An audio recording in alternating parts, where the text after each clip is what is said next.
शुभोदय बच्चों, कैसे हो सब लोग। पिछले क्लास में हम स्वराज्य की पाठ पूरा कर लिए।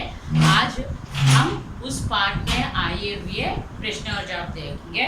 पहला देखिए, इंटेक्स्ट क्वेश्चंस यानी मूल्य आधारित प्रश्न बोलते हैं इसको। देखिए पहला प्रश्न, लक्ष्मीबाई किससे बातें कर रही है। तो लक्ष्मीबाई यहाँ ये एक स्वराज्य की नींव जो है एकांकी पाठ है। इस पाठ में यह प्रश्न पूछा गया है कि लक्ष्मीबाई किससे बातें कर रही है। तो इस पाठ में एकांकी के नाटक का प्रदर्शन किया जा रहा है। तो पहले दोनों माने लक्ष्मीबाई और उसकी सहेली सैनिकों की वेशभूषा में है। लक्ष्मीबाई अपनी सहेली कर्नल जूही से बातें कर रही है। సో ఇక్కడ లక్ష్మీబాయి ఎవరితో మాట్లాడుతుంది అని అడగడం జరిగిందమ్మ క్వశ్చన్. లక్ష్మీబాయి ఈ పాఠం అనేది స్వరాజ్యకి నీవు పాఠం అనేది ఒక ఏకాంకి పాఠ. ఏకాంకి పాఠ అంటే మన ఇతిహాసంలో జరిగిన అంటే ఇది ఇతిహాసంలో జరిగిన ఒక విషయాన్ని తీసుకొని నాటకంలాగా ప్రదర్శించడం జరుగుతుంది. సో ఇక్కడ లక్ష్మీబాయి తను సైనికుడి ఏ విధంగా వేషధారణ ఉంటుందో ఆ విధమైన వేషధారణతో మంచ్ మీద అంటే స్టేజ్ మీద నిల్చొని ఉంది. సో లక్ష్మీబాయి తన స్నేహితురాలైన కర్నల్ జూహీతో మాట్లాడడం జరిగింది. ఓకే అమ్మా, నెక్స్ట్ మాట్లాడుతూ ఉన్నది. నెక్స్ట్ क्वेश्चन है, उन्हें किस बात की चिंता सता रही है. यहाँ पर पूछा गया है कि लक्ष्मीबाई को कौन सी बात बहुत ही बाधा पहुंचा रही, बहुत ही दुख पहुंचा रही है. तो कौन सी चिंता उनको सता रही है.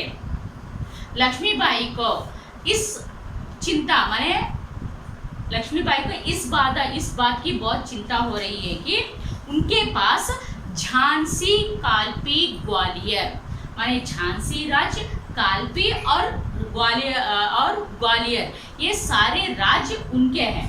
ये स्वराज्य के लिए क्या करे, युद्ध कर रही है. वह अकेली पड़ गई है इस युद्ध में. स्वराज्य को प्राप्त करने के इस युद्ध में वह अकेली पड़ गई. उनको साथ देने वाले कोई भी उनको साथ नहीं दे रहे. इसीलिए वो झांसी, कालपी और ग्वालियर के लिए अकेली होकर युद्ध कर रही है. फिर भी युद्ध कर रही थी, लेकिन अब तक उसको क्या नहीं मिली, विजय नहीं मिली, जय नहीं मिली, जीत नहीं मिली. సో ఇక్కడ లక్ష్మీబాయి ఇక్కడ క్వశ్చన్ అడిగారంటే उन्हें किस बात की चिंता सता रही है. తనకి ఏ విషయం చాలా బాధ కలిగించే విధంగా ఉంది, ఏ విషయం తనకి చాలా బాధ కలిగిస్తుంది. లక్ష్మీబాయికి ఒక విషయం చాలా బాధ కలిగిస్తుంది. ఎందుకంటే తన దగ్గర మంచి సైన్యం ఉంది, మంచి సేనాధిపతి ఉన్నాడు, మంచి సైన్యం ఉంది. అయినప్పటికీ కూడా తన దగ్గర మంచి మంచి రాజ్యాలు కూడా ఉన్నాయి. ఝాన్సీ, కాల్పీ, గ్వాలియర్ ఇవన్నీ కూడా ఝాన్సీ లక్ష్మీబాయి యొక్క రాజ్యాలు. అయినప్పటికీ కూడా సో తను స్వరాజ్యం సాధించడం కోసం, స్వరాజ్యాన్ని మళ్ళీ పొందడం కోసం తను యుద్ధం చేస్తూ ఉన్నది. తను ఒక్కతే అయిపోయింది, తను ఒంటరిగానే యుద్ధం చేస్తుంది. కానీ ఇప్పటి వరకు కూడా తనకి ఆ యుద్ధంలో విజయం అనేది సాధించలేకపోయింది. సో ఆ విషయం తనకి చాలా బాధ కలిగిస్తుంది. नेक्स्ट, लक्ष्मीबाई तात्या से क्यों नाराज थी. तात्या ने उन्हें क्या आश्वासन दिया. सो इस पाठ में लक्ष्मीबाई जो है इस स्वराज्य की लड़ाई में अकेली पड़ गई है. उनके साथ देने वाले सेनाधिपति यानी सेनापति भी तात्या भी क्या कर रहा है, उन्हें छोड़कर विलासिता में डूबा हुआ है. तो इसलिए लक्ष्मीबाई तात्या के ऊपर बहुत ही नाराज थी. और तात्या उन्हें क्या आश्वासन माने क्या प्रॉमिस करता है कहकर पूछ रहा है क्वेश्चन. तो यहाँ पर देखिए लक्ष्मीबाई तात्या पर इसलिए नाराज थी, माने तात्या जो है लक्ष्मीबाई झांसी राज्य का सेनापति है और सेनापति होने के कारण वो क्या करना चाहिए, युद्ध में भाग लेना चाहिए. लेकिन इस समय इस विषय में लक्ष्मीबाई को कौन साथ नहीं दे रहा है, सेनापति तात्या साथ नहीं दे रहा.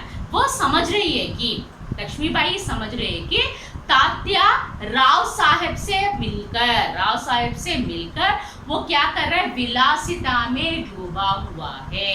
यानी लग्जरियस लाइफ को लीड कर रहा है कहकर वो समझ रही है। और रानी की बात माने वो अभी लक्ष्मीबाई को साथ देने वाला व्यक्ति जो है क्या कर रहा है, राव साहब से मिलकर विलासिता में डूबा हुआ है। तो इसलिए लक्ष्मीबाई की बातें से, लक्ष्मीबाई की जो वाक्य है उसने कहा है, उनकी वाक्यों के द्वारा, उनकी बातों के द्वारा सेनापति तात्या अपना भूल माने जो अब तक जो गलतियां किया है वो गलतियों को उसने महसूस किया माने अनुभव किया, और वो माफी मांगकर, लक्ष्मीबाई से माफी मांगकर कहने लगता है कि तात्या लक्ष्मीबाई से आश्वासन माने ऐसा वचन देता है कि महारानी जी आप जो करने के लिए कहोगी मैं वह जरूर करूंगा।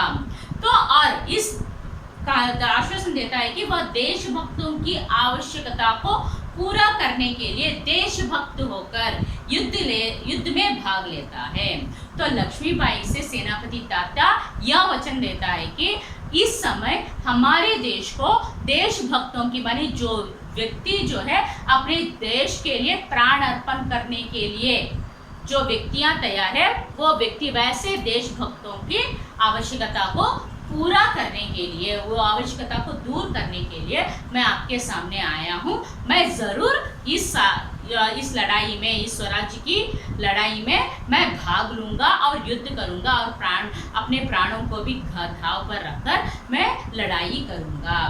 उसी की आपकी हर आज्ञा को, आप जो बातें कहेगी मैं ज़रूर करूँगा, आप जो योजनाएं बनाएंगे मैं उसी पर चलूँगा कहकर आश्वासन देता है। ఓకేనా?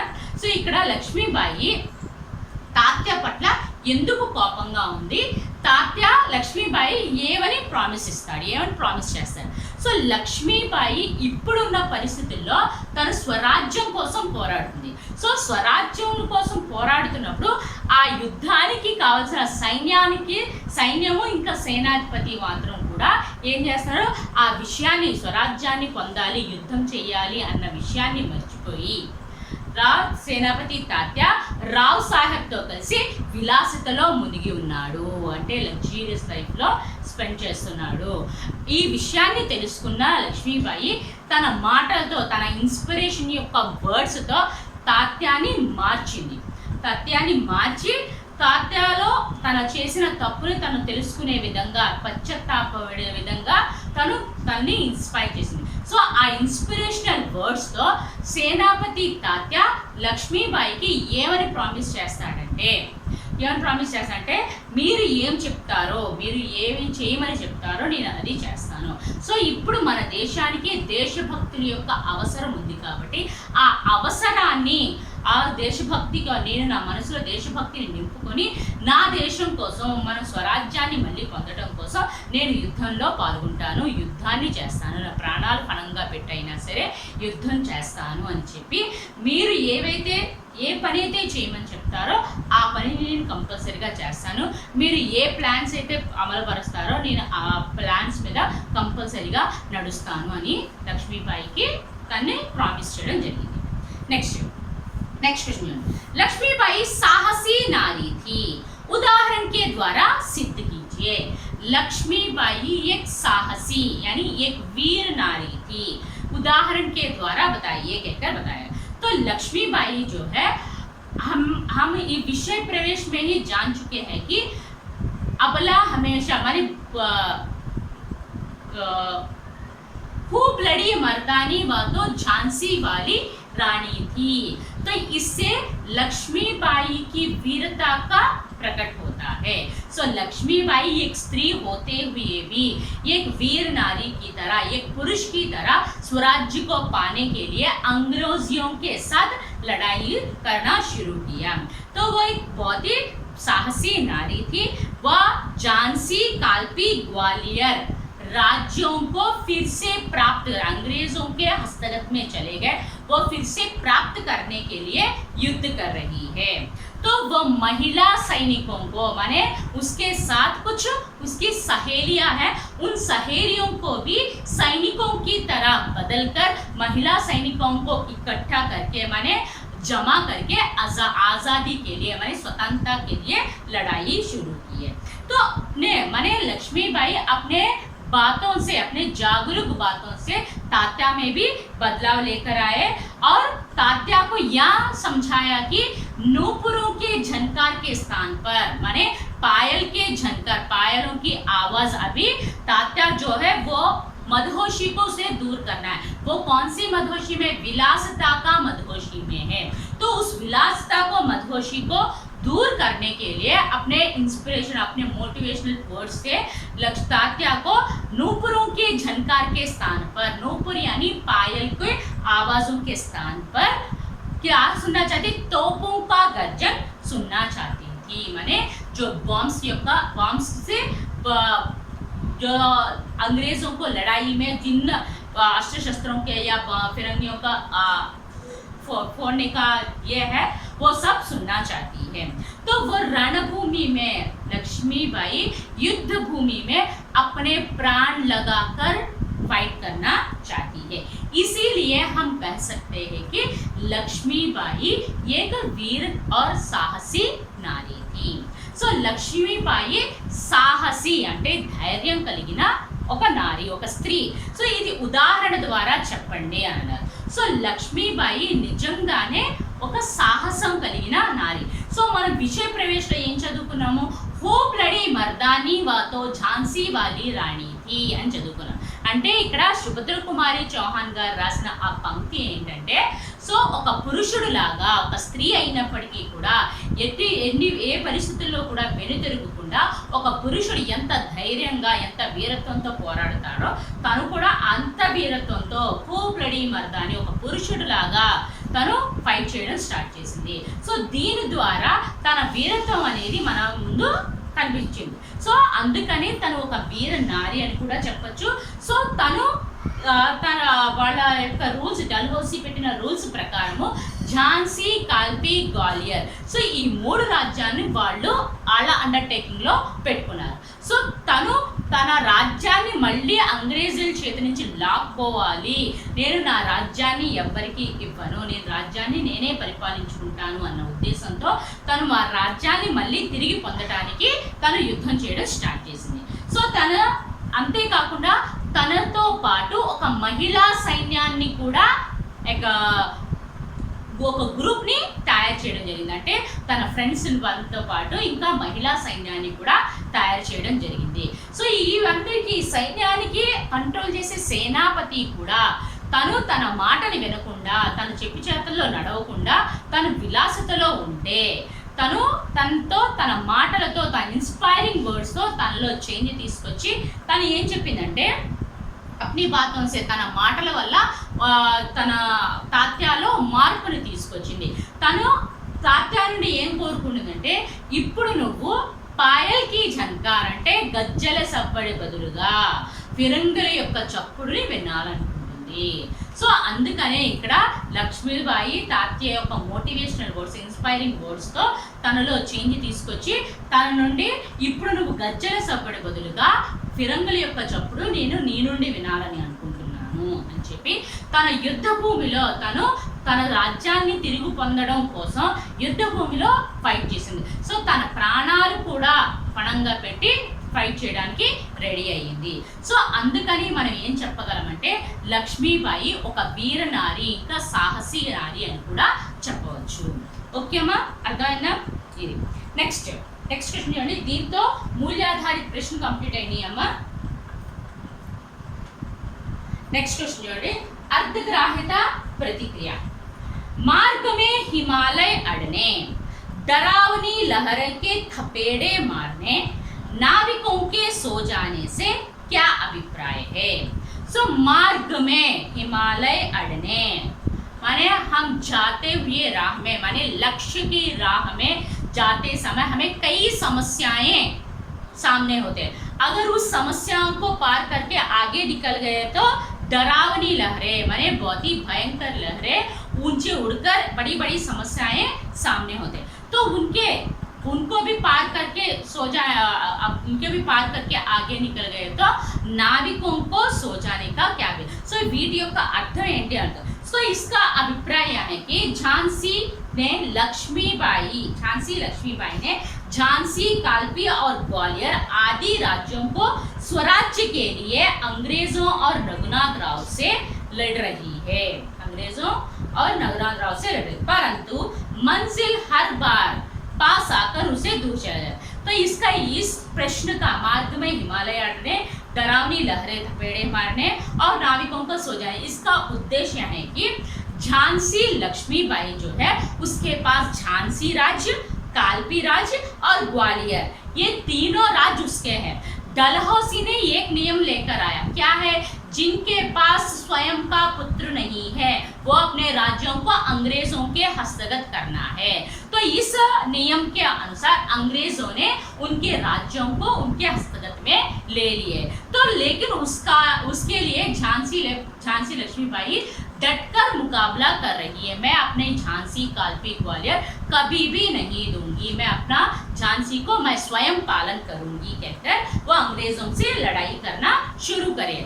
तो परंतु उसे हर समय ऐसा लगता है मंजिल बहुत ही सामने है, तो उस मंजिल को पहुंचने के लिए, मैंने उस लक्ष्य को पाने के लिए देखती है तो उसके सामने हिमालय जैसे बड़ी बड़ी समस्याएं के सामने आते हैं। तो उस समस्याओं को सुलझाकर आगे गई, तो समस्याओं को भी सॉल्व करके आगे गई तो डरावनी लहरें, माने महासागर में जिस प्रकार भयंकर लहरें ऊपर उठकर नीचे गिरने लगती है, जैसे हमें थपेड़े मारने लगती है, वैसे यदि लक्ष्मीबाई वैसे समस्याएं, वैसे दिक्कत उन्हें पहुंचते, उनको भी मैं सॉल्व करके, उनको भी सुलझाकर आगे जाऊंगी। तो नाविक रूपी सेना, माने उसको साथ देने वाले सेना जो है वो क्या कर रहे हैं? सो रहे हैं, माने वो अभी युद्ध कर रही है। तो युद्ध में उसे क्या करें? महासागर जैसे हिमालय जैसे बड़ी बड़ी समस्याओं का सामना करते, तो उनको भी पूरा करके आगे निकली। तो वो सागर में जैसे जिस प्रकार भयंकर लहरें ऊपर उठकर नीचे गिरती है, वैसे ही मेरे सामने उतनी बड़ी बड़ी समस्याएं मैं सामना करते हैं, उनसे भी मैं जूझ कर, उनसे भी मैं लड़ाई करके आगे निकलती हूँ। तो मेरे साथ देने वाले नाविक जो है, जो सेना जो है वो क्या कर रहे हैं? सो रहे हैं। इसका मतलब नाविक रूपी सेना हराने की शक्ति नहीं है, माने उनमें नाविक वो सेना जो है उनमें अंग्रेजों को हराने का शक्ति वो खो गए हैं।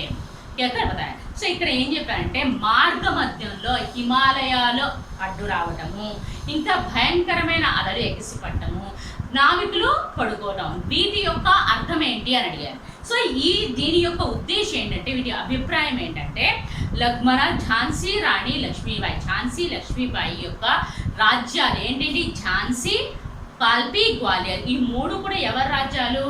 ఝాన్సీ లక్ష్మీబాయి రాజ్యాలు. సో వాళ్ళు డల్హౌసీ ఒక నియమాన్ని తీసుకొచ్చాడు, ఏంటి?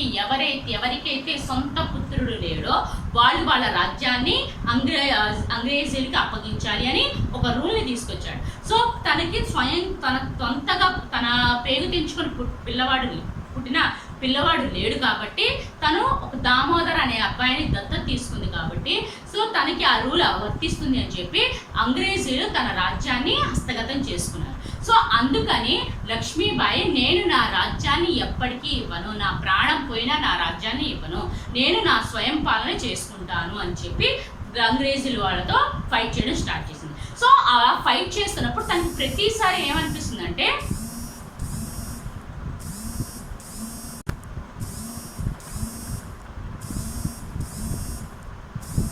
ప్రతిసారి